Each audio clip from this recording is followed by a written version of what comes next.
Nice other place to live. I'm just going to say I've never been more indignant in all my life that they're putting so much pressure and reckless false hope and stress on young minds. I'm a vulnerable adult. I can't be the only one who feels like there is a split, a schism, as it were, in the heart of the nation as to whose side you're on or where you where you fit in or belong.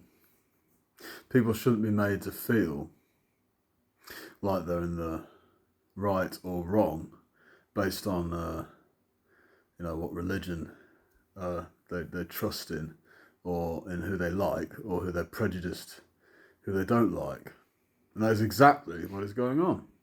It's as simple as that, really. There's so much fear mongering, spite, sheer callousness, carelessness, reckless words. You only have to watch the news, you only have to watch a bit of YouTube to see where these people's loyalties and discrepancies lie. It's a very sad time to be English,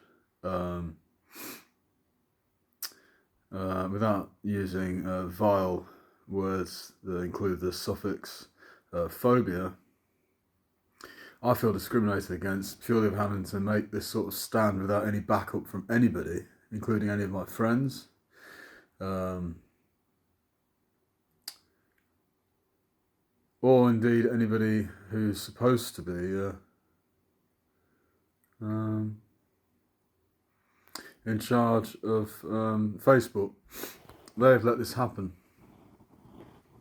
That's just indisputable. They have let these guys campaign, whipping up suggestions and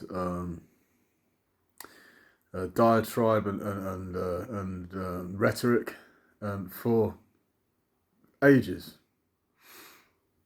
and it's got to stop, because I happen to be on the 30s side of 40. I still think of myself as fairly young. Unfortunately, I'm childless. I am without a wife. You can see where this is going. These guys have been hatching their plan to mobilise a force of young people to split hairs, basically, ruin the cultural integration, or rather adaptation and friendliness of a whole generation, me included. Do you see anybody here? I tend to like culture. In fact, it's something I was always told I was rather good at. Don't see any rewards for my effort. I don't see any rewards for any of the jobs I've done over the years either. So I'll leave it to you, viewer. It's probably about 3 of you, to decide really who's got a screw loose.